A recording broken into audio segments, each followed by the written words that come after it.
Bon, j'étais vraiment impatiente de faire une nouvelle vidéo pour ma chaîne de YouTube et comme je viens d'acheter et d'essayer le nouveau parfum, l'interdit de chez Givenchy, je me suis dit que c'est le bon moment pour lancer une nouvelle vidéo sur ma chaîne. Premièrement, je vais vous dire que ce parfum n'est pas tout à fait nouveau.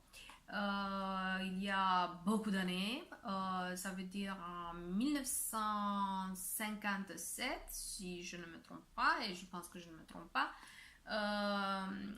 un parfum avec le même nom, l'interdit, était dédié voilà, à Audrey Hepburn. Et c'était un parfum qui, bon, vraiment apportait un hommage à une femme exceptionnelle et à un style vraiment iconique, bon, pour l'époque, pour le monde du cinéma et pas seulement. Bon, en 2018, voilà que Givenchy ressort le parfum l'interdit. C'est vrai que, disons, on répète un peu le style. Bon, l'ancienne bouteille, à mon avis, elle était un peu plus opulente, mais c'était presque la même forme. Moi, j'ai celui de combien de millilitres? Je pense que c'est le 35 millilitres, si je ne me trompe pas. Mais pourquoi je ne vois pas ça sur la boîte? Je ne me rends pas compte. En tout cas, vous le trouvez encore pour 50 millilitres et pour 80 millilitres. Vous le trouvez bien sûr chez Sephora, chez Marionneau. Je vais vous laisser les bons liens dans la description. C'est intéressant, le dos de la bouteille, c'est tout noir.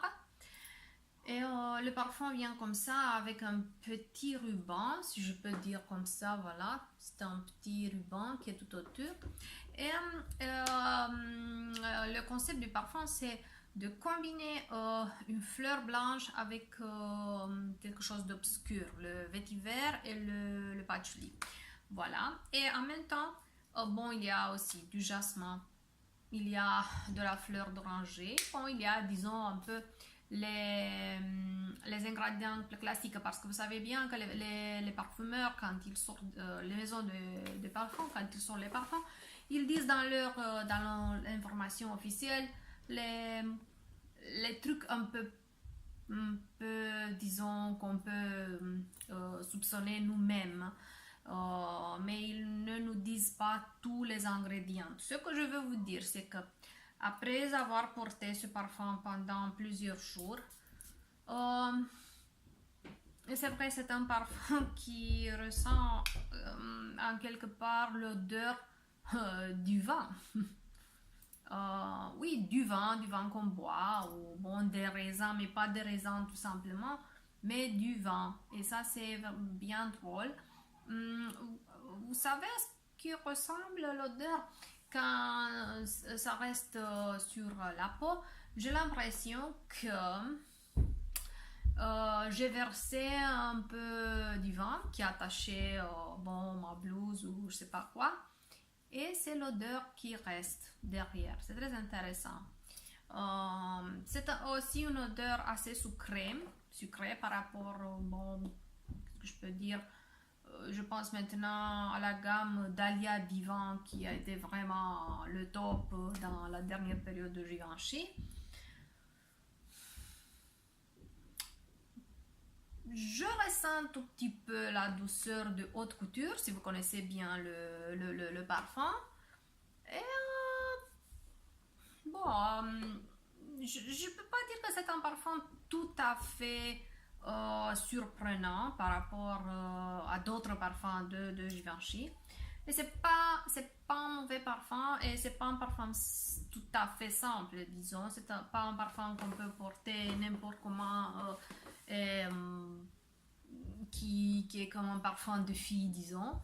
Mais c'est un parfum qui a une bonne tenue. Il se sent comme ça sur la peau, sur les cheveux, sur nos vêtements, bien des heures, même 3-4 heures. Sur la peau, ça dépend. J'ai des jours quand je ressens encore le parfum après 2 heures, mais j'ai des jours quand au bout de 2 heures, je ne sens plus rien sur la peau. Bien sûr que ça dépend. Mais bien sûr, un parfum, c'est pour le réappliquer, parce que ce que je dis toujours, le parfum, c'est pas seulement le plaisir de sentir, mais le plaisir de le réappliquer. Le geste de se parfumer, c'est ça le plaisir. Donc, c'est ça qu'on aime bien répéter. Donc, pourquoi pas le porter dans son sac à main et le réappliquer pendant la journée. Qu'est-ce que je peux dire encore de plus? Parce que si je veux le comparer à tous les parfums qui sont sortis cette année et toutes les nouveautés de la dernière période, pas nécessairement de 2018, je peux dire qu'enfin on a un parfum qui dit quelque chose.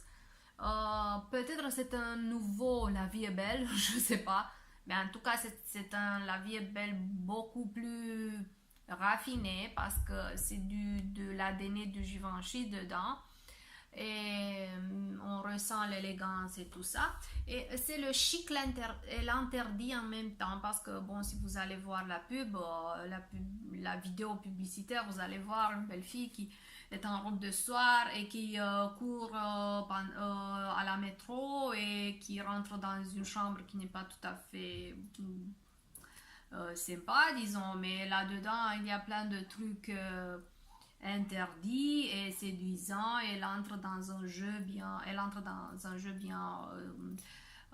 dangereux, mais en même temps provocateur et tout ça. Donc c'est vraiment le parfum de la nouvelle génération, mais aussi c'est le parfum de la femme élégante qui aime bien Givenchy et qui apprécie les odeurs Givenchy. Et comme je disais, si je le compare par exemple avec Joy de Dior, le Joy de Dior, c'est vraiment de la citronnade en comparaison avec celui-là. Et si je le compare avec Gabrielle de Chanel, de même, à propos, je viens de réessayer Gabrielle Chanel. Vraiment, j'arrive pas à comprendre le base derrière, tout le base derrière ce parfum. Parce que c'est un parfum simple, c'est un floral élégant et simple. Point à la ligne, rien de spécial.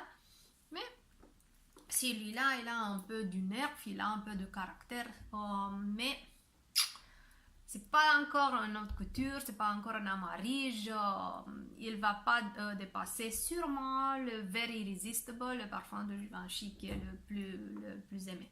Voilà.